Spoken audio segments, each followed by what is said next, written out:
HHBC. My sister and mother forgot to invite me to my dad's birthday dinner at his favorite restaurant. It was a last-minute thing. Just close family, my mom texted. Then my sister posted pics tagging my ex. WHO surprised them there. When they saw the email, I forwarded to Dad the next morning. I stared at my phone, fingers trembling, as I scrolled through the Instagram photos.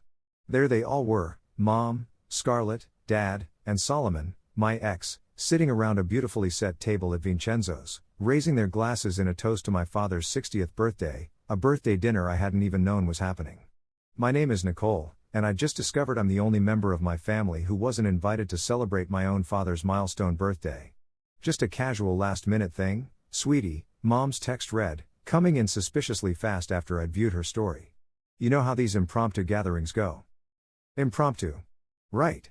I zoomed in on the wine bottle in the background, a 02 2015 Brunello di Montalcino. The exact wine I'd helped Dad pick out 3 weeks ago when he called asking for recommendations for a special occasion. Everything okay? My best friend Cora's voice cut through my spiraling thoughts. We were supposed to be having our weekly coffee catch-up, but I barely touched my latte. They invited Solomon, I managed, turning my phone to show her, to Dad's birthday dinner, Solomon, but not me. Cora's eyes widened as she took in the photos. That manipulative piece of weight. Isn't that the restaurant your dad specifically asked about last month? Yep. I let out a hollow laugh. The one where I spent an hour researching their wine list for him. Guess now I know why. My phone buzzed again. Scarlett posting more photos. There she was, perfect as always, arm wrapped around Solomon's shoulders like he hadn't ghosted me after borrowing thousands of dollars, like he hadn't spent our entire relationship convincing me I was lucky he even looked my way. Have you called your dad? Cora asked gently. What's the point? He'll just say Mom and Scarlett handled the guest list. He always stays out of it. I took a shaky breath. You know what the worst part is? This isn't even surprising. It's just confirmation. Of what? That I've always been the outsider, the one they include when it's convenient, exclude when it's not. I scrolled to another photo, Mom beaming at Solomon as he apparently told some hilarious story. Remember when I tried to tell them about the money he owed me? Mom said I was being dramatic. Scarlett said I probably misunderstood the arrangement. Cora reached across the table and squeezed my hand. Nicole, this is beyond messed up. You need to say something. My phone buzzed again. A text from Dad. Great wine recommendation, sweetheart. Really made the evening special. Something inside me snapped. The careful wall I'd built around years of dismissal and gaslighting crumbled. I thought about the folder in my email, the one labeled Solomon Legal, the one containing every manipulative message, every broken promise, every admission of debt, the one I'd kept, telling myself I was just being cautious. You know what? I said, straightening up. I think Dad's about to learn exactly how special his evening was. What are you thinking? Cora leaned forward, concern mixing with curiosity in her expression. Solomon's not at that dinner just to reminisce, I said, pieces clicking into place. He's there to pitch Dad on investing in something. Has to be. It's his pattern. Charm his way into money, then disappear when it's time to pay up. How do you know? I pulled up my email on my phone, finding the folder I hadn't opened in months because he told me himself, right here. I'll pay you back as soon as I secure my next investment. Oh, that was 8 months ago. Wanna bet that's exactly what he's after now? Oh my God, Cora whispered reading over my shoulder. You kept everything, every email, every text, every bank transfer. I smiled, but there was no warmth in it. They thought they could just exclude me, like always, that I'd sit quietly with the hurt, like always. I looked up at Cora, but they forgot something important. What's that? I'm not that person anymore. I picked up my phone, opening a new email, and I have receipts. Cora watched me for a long moment, then nodded slowly. Do it. But, Nicole, be ready. This isn't just going to hurt them. It's going to change everything. I thought about all the family dinners I'd sat through, swallowing my words. All the time Scarlett had talked over me, Mom had dismissed me, Dad had looked away. I thought about Solomon's smug face in those photos, knowing exactly what he was doing. Good, I said and started typing. Back home, I sat cross-legged on my couch, laptop open, surrounded by the ghostly blue light of my screen. It was past midnight, but sleep wasn't an option, not when I finally had purpose burning through my veins. Okay, Solomon, I muttered, opening the folder I'd labeled as my personal Pandora's box. Let's see what kind of story these tell. My phone lit up, Cora checking in. You sure about this? Never been more sure, I texted back. Already found some gems. The first email was from exactly 9 months ago. Solomon's desperate plea after I threatened legal action. Baby, please. You know I'm good for it. This new venture is going to be huge. I just need time to secure the right investors. Don't do anything rash. I screen grabbed it, creating a new document. The next email was even better. The $50K was always meant to be an investment, not a loan.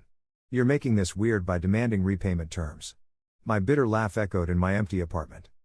Funny how it wasn't weird. When he was begging for the money, swearing he'd pay me back with interest, another message notification popped up. Scarlett this time. I almost ignored it, but curiosity won out. You're being really childish by ignoring mom's texts. It was just dinner. Stop making everything about you. I added her message to my growing file. Context matters after all. My phone rang, startling me. Dad's name lit up the screen. Hey, sweetheart, he said when I answered. His voice had that slight slur that came with expensive wine. Just wanted to thank you again for the wine recommendation. Really impressed everyone. Everyone including Solomon? The words slipped out before I could stop them. A long pause. Ah, you saw the photos. Hard to miss them with they're all over Instagram. Nicole, he sighed, you know how your mother gets about these things. Solomon just happened to be in town and save it, Dad. I pulled up another email from Solomon dated just 2 weeks ago. Quick question. Did he happen to mention a new tech venture? Something about revolutionary AI integration? The silence on the other end was deafening. How did you? Because I have the same pitch in my inbox from 8 months ago right after he ghosted me with $50K of my money. I kept my voice steady. But I'm sure he's changed. I'm sure this time, it's totally legitimate. Nicole, this is business. It's not personal. Really? Because excluding your daughter from your birthday dinner while inviting her fraudulent ex feels pretty personal. Another pause. What do you mean fraudulent? I smiled despite myself. Check your email in the morning, Dad. I think you'll find some interesting reading material. What are you? Good night, Dad. Happy birthday. I hung up and returned to my laptop. Opening Solomon's investor deck, forwarded to me by a friend in tech months ago, I found exactly what I expected.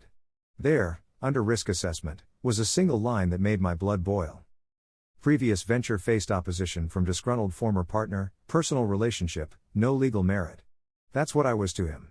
A footnote. A risk to be dismissed. My phone buzzed again. A text from Solomon himself. Heard you talk to Greg. Whatever you're thinking of doing, don't.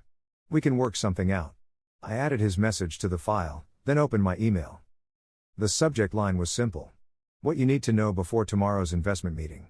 Into the body, I wrote, Dad, I've attached documentation of Solomon's pattern of financial manipulation, including bank statements, communication records, and evidence of similar behavior with other investors. I'm not sending this out of spite, but because I can't watch him do to you what he did to me. Love, Nicole. My cursor hovered over the send button. This would change everything, not just with Solomon, but with my entire family. Mom would be furious. Scarlett would never forgive me for ruining her perfect dinner's aftermath. Another Instagram notification popped up. Scarlett had posted yet another photo from dinner, captioned, "Nothing better than family time with the people who really matter." I clicked send. Immediately, my phone lit up with a call from Solomon. I declined it, watching as 3 more calls came in rapid succession, then a text. You have no idea what you've just done. Actually, I whispered to my empty apartment. I know exactly what I've done. I closed my laptop, suddenly exhausted but lighter somehow. Tomorrow would bring chaos, but for tonight, I'd done what I should have done months ago. I'd chosen truth over peace, action over acceptance. I'd chosen myself. Sleep didn't come easy. I tossed and turned, checking my phone every few minutes. By 6 a.m., I gave up and made coffee, watching the sunrise paint my kitchen walls pink while notifications started rolling in. First, a missed call from Mom at 5:47 a.m. No voicemail. Then, Scarlett, answer your phone right now. 3 more calls from Solomon, all declined. At 7:13, the email I'd been waiting for arrived from Dad. We'll talk. Thank you. 2 words that made my hands shake so hard, I nearly dropped my phone. Not the explosion I'd expected, not the dismissal I'd feared. Just, we'll talk. Thank you. Cora called while I was still staring at those words. You doing okay? She asked. Your sister's been posting some pretty intense stuff. I pulled up Instagram. Scarlett had shared a series of cryptic stories. Some people will do anything for attention, followed by family means loyalty, and finally, the truth always comes out. She's not wrong about that last one, I said, surprising myself with a laugh. Nicole. Cora hesitated. Solomon's been calling me too, trying to get me to tell him where you live. My blood ran cold. What? Don't worry. I told him to get lost, but maybe stay at my place for a few days. Before I could answer, my phone buzzed with an incoming call from Dad. I have to take this, I told Cora. I'll call you back, I answered, heart pounding.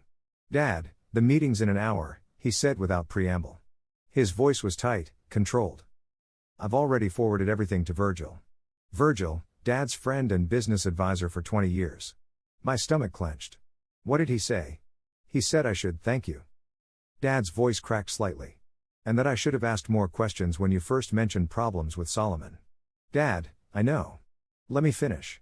Your mother, she's been in contact with Solomon for months. Did you know that? The betrayal hit like a physical blow. No. She thought she was helping.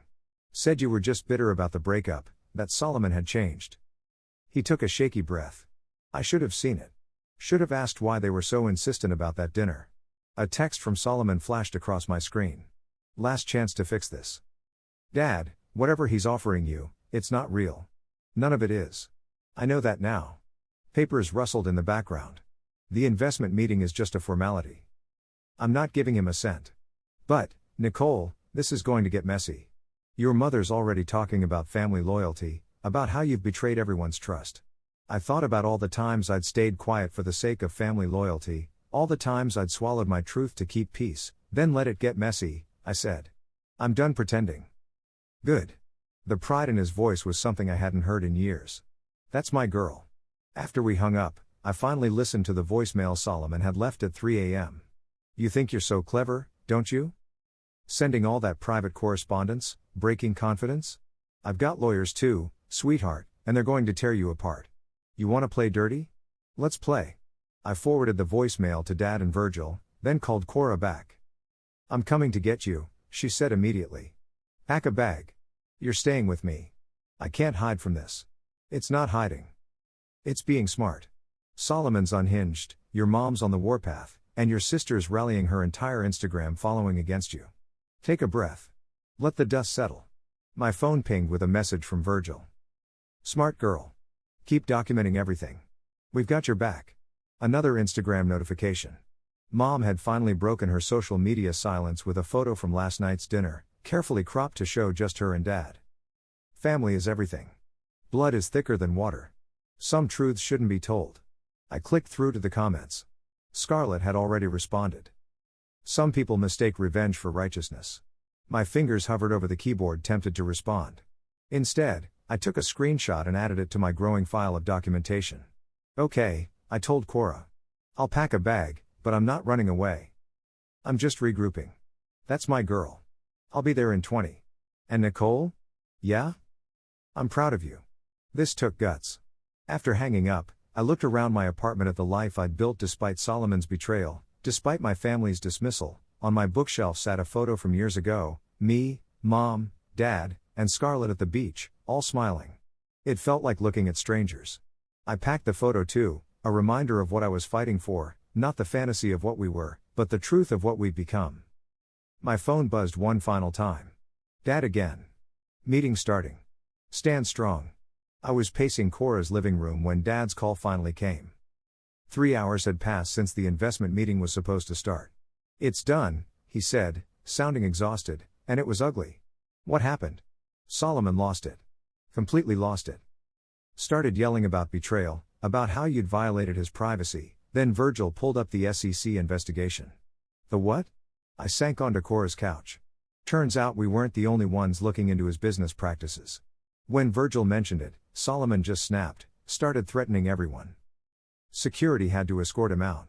My hands were shaking. Dad, I'm so sorry. Don't be. But Nicole? He took a deep breath.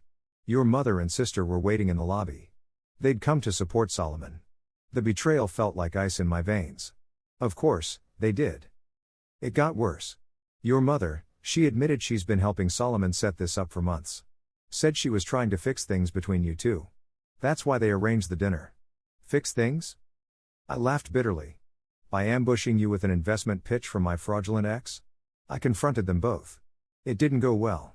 My phone buzzed with an incoming text. Scarlett, I hope you're happy. You've destroyed everything. Mom's crying, Dad's not speaking to any of us, and Solomon's life is ruined. All because you couldn't handle being left out one time. Nicole? Dad's voice brought me back. Are you there? Yeah. I'm here. Just got a lovely message from Scarlett. She's angry. They both are. Your mother's saying I betrayed her by believing you over Solomon. Another text came through. From Mom this time. This was not your place. Some things should stay in the family. Funny how I'm only family when it's convenient, I said, forwarding the messages to Virgil as he'd instructed. I need some time, Dad said quietly, to think, to process.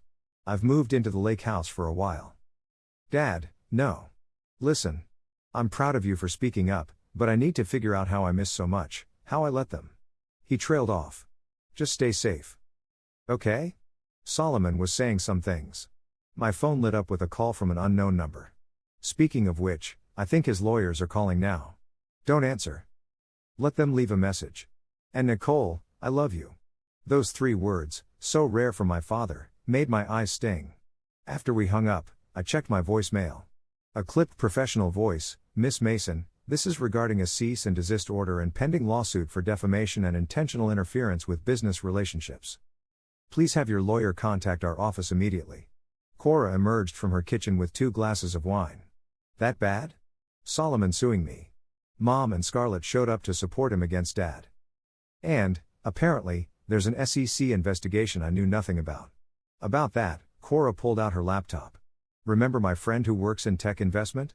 She just sent me this. She turned the screen to show me a financial news website. The headline made my heart stop. Tech startup under investigation for fraudulent investment practices, multiple victims coming forward. Holy shit, I whispered. Your email to your dad, it wasn't just about saving him. You might have helped expose something much bigger. My phone kept buzzing with notifications. Scarlett was on a posting spree. Stories, posts, comments, all painting me as the villain, Solomon as the victim, herself as the loyal sister standing by truth and family. Mom had joined in too. A mother's heart breaks when children choose vengeance over love. They're really going all in on this narrative, aren't they? Jorah said, reading over my shoulder. They always do. It's easier than facing the truth. A new email popped up from Virgil. Stay strong. Keep everything they send you. Your father's lawyer will be in touch tomorrow. Don't engage with anyone until then. I closed my social media apps and turned off notifications. The weight of everything, the lawsuit, the family chaos, the SEC investigation, pressed down on me. Hey, Cora said softly, handing me the wine. You did the right thing. Then why does it feel so awful? Because doing the right thing sometimes means breaking what was wrong, and that always hurts. I took a long sip of wine thinking about Solomon's threats, Mom's cold dismissal, Scarlett's rage, about Dad, alone at the lake house, finally seeing the truth. You know what the worst part is? I said. Part of me still wishes they just invited me to dinner. Cora squeezed my hand.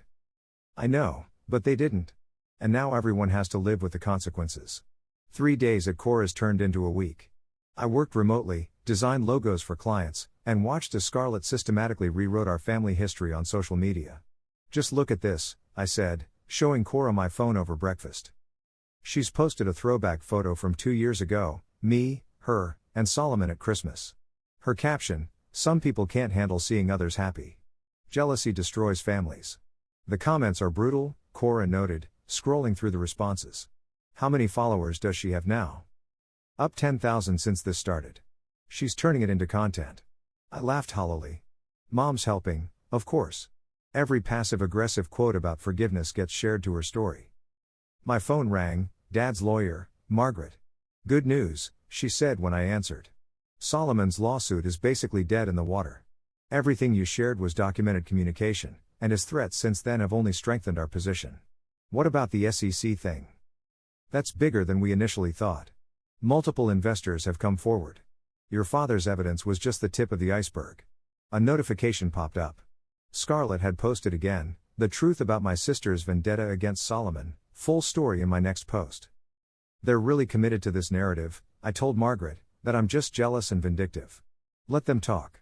Every post, every comment, it's all documentation. Speaking of which, your father wanted me to tell you he's filing for divorce. The words hit like a physical blow. What? The dinner was apparently the last straw. Finding out your mother orchestrated it all hid Solomon's true intentions. He's done. After hanging up, I sat in stunned silence until Cora brought me coffee. You okay? My parents are getting divorced because of me. No, Cora said firmly. Because your mom chose Solomon over her own family, because she's been lying and manipulating everyone. My phone buzzed. Scarlett's Promise Expose had dropped. A carefully curated carousel of photos and screenshots painting me as unstable, jealous, vindictive. The final slide was a screenshot of a text I'd supposedly sent Solomon. I'll destroy you if it's the last thing I do. That's fake, I said, staring at the doctored message. She's actually creating fake evidence. Screenshot it, Cora advised. Send it to Margaret. Before I could, another notification appeared, a message from someone I hadn't heard from in months. Lisa, Solomon's ex-business partner. I saw what's happening, she wrote. I have proof he did the same thing to me. Would you like it? My hand shook as I replied, yes. Minutes later, my inbox filled with documents, bank statements, contracts, emails, the same pattern, the same promises, the same threats when she tried to expose him. I forwarded everything to Margaret, then opened Instagram. Scarlett had posted again, when someone shows you who they are, believe them. My sister showed us her true colors. The irony was almost funny. My phone rang. Dad, you saw? I asked. I saw. Your mother's defending her, saying Scarlett's just protecting family. He sounded tired. I'm selling the house. Dad, I can't stay there, not after everything. The lake house feels more like home now anyway. He paused.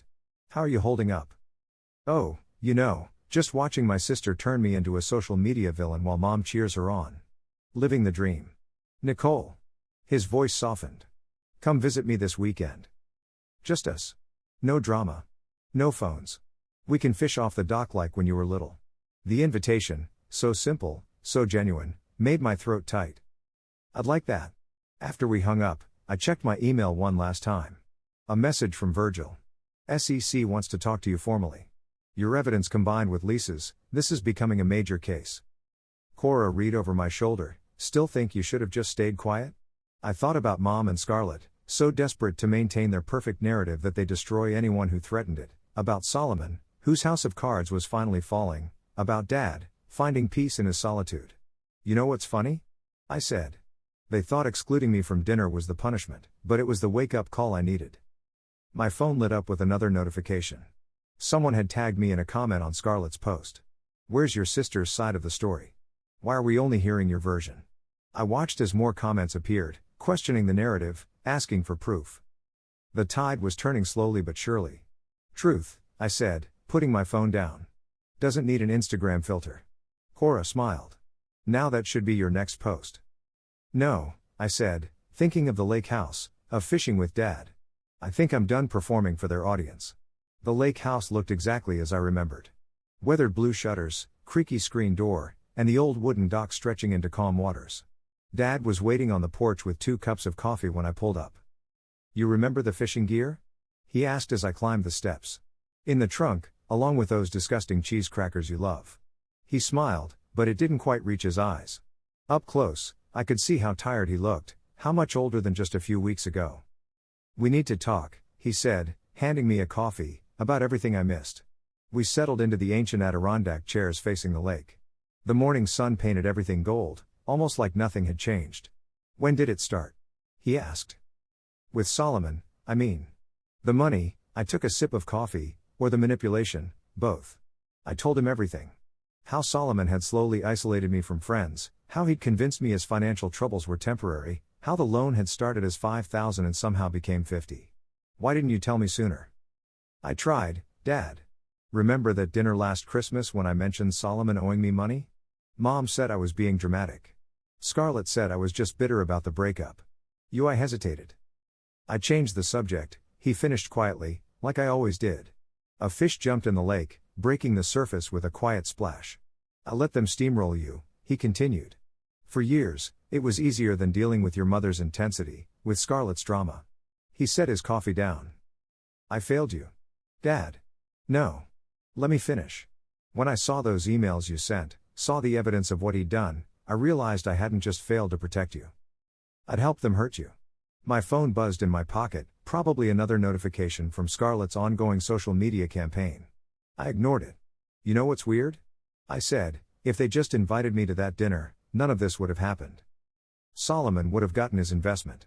Mom would have gotten her perfect family facade, and I would have kept quiet, like always. And I would have lost everything, Dad added. The investment, yes, but more than that, my chance to finally see the truth. My phone buzzed again. This time, Dad pulled his out too. Ah, he said. Your mother's lawyers finally filed the divorce response. How bad? She wants the house, half my business interests, and he laughed without humor. She's claiming emotional distress from how I turned our daughter against the family. That's rich, coming from someone who invited my fraudulent ex to your birthday dinner. Speaking of Solomon, Dad pulled up an email on his phone. Virgil sent this morning. The SEC investigation is going public next week. Multiple charges of investment fraud, wire fraud, securities violations. They're calling it a Ponzi scheme.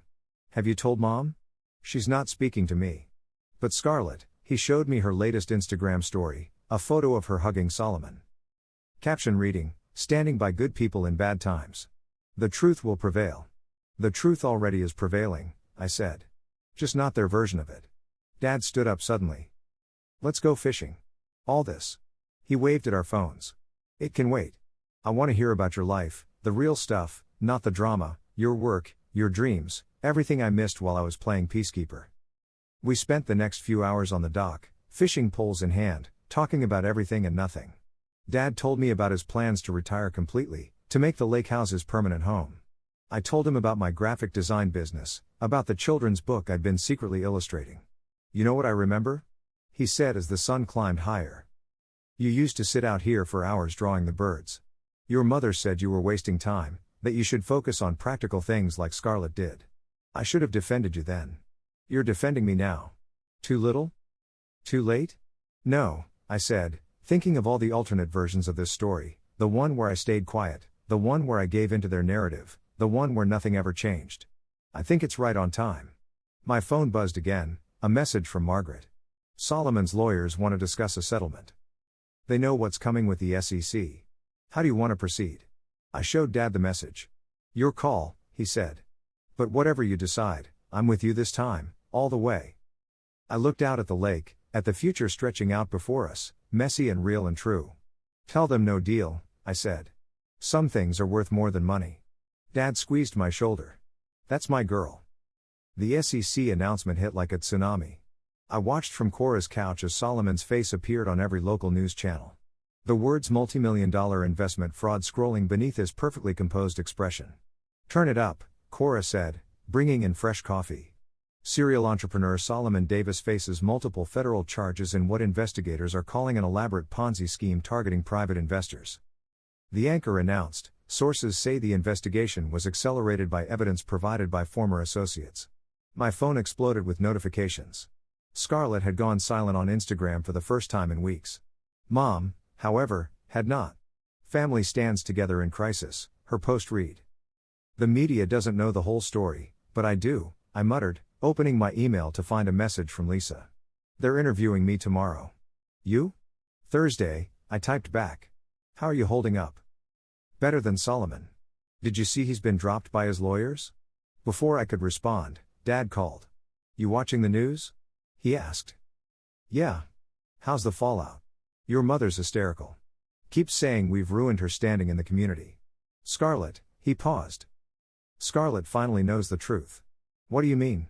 Virgil showed her the complete file, everything, including emails between Solomon and your mother from months ago planning how to get me to invest. Turns out your mother reconnected with him right after your breakup. She's been grooming the situation for a while. The betrayal felt fresh all over again. Why? Money. Status. She thought having Solomon in the family, successful, connected Solomon, would give her the social standing she's always wanted. She never believed your warnings because she didn't want to. My phone buzzed with a text from an unknown number, Solomon. I hope you're happy. You've destroyed everything I built. I forwarded it to Margaret without responding. Nicole, Dad's voice brought me back. There's something else. Scarlett's here. What? At the lake house. She wants to talk to you. My heart pounded. Put her on. A moment of rustling, then my sister's voice smaller than I'd ever heard it. Hey. Hey. She took a shaky breath. I was wrong about everything. Mom showed me selected parts of messages, told me Solomon was the victim. I believed her because it was easier than admitting what we did to you. Scarlett, no. Let me finish. I was horrible. The dinner, the social media campaign, all of it. I chose the pretty lie over my own sister. And now, she choked up, now Mom's still defending him even with all the evidence. She's lost in her own reality, and I finally see it. I closed my eyes, feeling tears threaten. It's not just about the dinner. I know. It's years of us dismissing you, excluding you, making you feel crazy for telling the truth. I'm so sorry, Nicole. I know it's not enough, but I'm sorry. Before I could respond, my phone lit up with breaking news. Solomon Davis arrested on federal charges. Multiple victims come forward. Are you seeing this? Scarlett asked. Yeah. Mom's still at his lawyer's office trying to help his defense. She laughed bitterly. She really can't let go of her perfect narrative. Some people can't handle reality when it threatens their carefully constructed world, I said. I couldn't either, but I'm trying now. She paused. Can we talk in person? Maybe at that coffee shop you like? I thought about all the times I'd extended olive branches, all the times I'd been hurt, but I also thought about Dad finally standing up for me, about truth finally breaking through. Okay, I said. Tomorrow morning. Thank you, she whispered. After we hung up, Cora looked at me questioningly. You sure about this? No, I admitted. But I'm not doing it for her or for Mom or even for family harmony. I'm doing it because I want to know who my sister is when she's not playing a role in Mom's perfect family fantasy. My phone buzzed one final time. A message from Margaret. Solomon's taking a plea deal. Your testimony won't be needed. It's over. But it wasn't over. Not really. It was just beginning. The messy, honest work of rebuilding relationships on truth instead of pretense, of learning who we all were without the masks we'd worn for so long. Hey, Cora said softly. Whatever happens tomorrow, I'm proud of you. I looked at the news coverage, at Solomon's mugshot, at Mom's desperate social media posts, at Scarlett's silence, at the whole tangled web of lies finally exposed to sunlight. You know what's funny, I said. They thought uninviting me to dinner would put me in my place.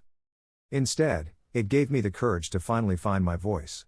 Cora raised her coffee cup to uninvited daughters who refused to stay quiet. I clinked my cup against hers to truth in all its messy glory. The morning sun streamed through the windows of Maple Coffee House as I waited for Scarlett. My phone buzzed with news alerts. Solomon Davis pleads guilty, and tech investment scheme claims multiple victims. The bell above the door chimed. Scarlett walked in without her usual perfect makeup and Instagram-ready outfit. She looked younger somehow, more like the sister I remembered from childhood. I ordered your usual, I said as she sat down. Oat milk latte, extra shot. You remembered. She wrapped her hands around the mug. I just came from Mom's. How is she? Still in denial? She's convinced Solomon was framed, that you manipulated everyone. Scarlett stared into her coffee. She wanted me to help her start a fundraiser for his legal fees, and I said no. For the first time in my life, I told her no. She looked up at me. She didn't take it well. I can imagine. The thing is, Nicole, Scarlett's voice cracked. Watching her spiral, seeing how she twists reality to fit her narrative, it made me realize I was becoming just like her. The social media campaigns, the fake screenshots, the constant performance of perfection, it's exhausting, isn't it? God. Yes. She pulled out her phone, showing me her Instagram profile. I deleted everything. All the posts about you, about Solomon, about our perfect family. It felt freeing. My own phone lit up with a text from Dad. Moving trucks at the house today. Your mother's leaving. I showed it to Scarlett. Good, she said firmly. Maybe without her influence, she hesitated. We can try to be real sisters again if you want. The barista brought our pastries, chocolate croissants, another childhood favorite we used to share. It won't be easy, I said. There's a lot of hurt. I know, but I'm willing to do the work, real work, not just pretty Instagram apologies. My phone buzzed again, Virgil this time. Settlement papers ready for review. Solomon's assets frozen. You'll get your money back. The funny thing is, I said, putting my phone down, the money doesn't even matter anymore. What matters is that the truth finally came out. Truth, Scarlett repeated thoughtfully. Remember when we were kids and we'd hide under the dock at the lake house? Just us telling secrets? Before Mom decided secrets were better kept buried, before I learned to perform instead of live, Scarlett broke the croissant in half, offering me a piece like we used to. Dad invited me to stay at the lake house for a while, said he's turning the old boathouse into an art studio for his retirement for you. He said it's time you had space to create without judgment. Something warm bloomed in my chest. Really? He's trying. We both are. Scarlett pulled an envelope from her bag, which is why I brought this.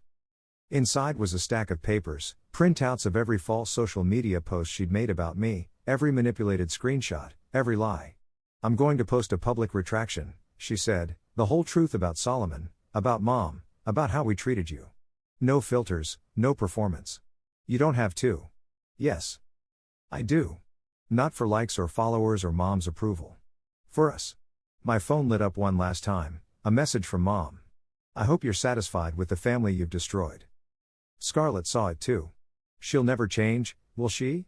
Probably not, but we can. To change, Scarlett raised her coffee cup, and a second chances. Later that evening, as I packed boxes for my temporary move to the lake house, Cora helped me sort through old photos. Look at this, she said, holding up a picture from the dock, two little girls with gap-toothed smiles, holding up a fish nearly as big as they were. Before the performance, I said, before the perfect family facade. And now I showed her Scarlett's latest post, a simple unfiltered photo of our coffee cups and broken croissant. Starting over, starting real, the truth about my sister. Think it'll last? Cora asked. I thought about Dad's art studio, about Scarlett's deleted posts, about Mom's crumbling fantasy world, about truth finally breaking free. I think, I said, packing the old doc photo carefully, we're finally ready to write our own story. No filters needed. Outside, the sun was setting. Painting the sky in honest colors, not perfect, but beautiful in their chaos. Just like truth, just like family, just like healing. I picked up my phone and texted Scarlett. Dad's making his famous terrible chili at the lake house tomorrow. Want to help me tell him how awful it is? Her response came quickly. Only if we can hide under the dock after. I have more truths to tell. This time, when I smiled, it reached all the way to my heart.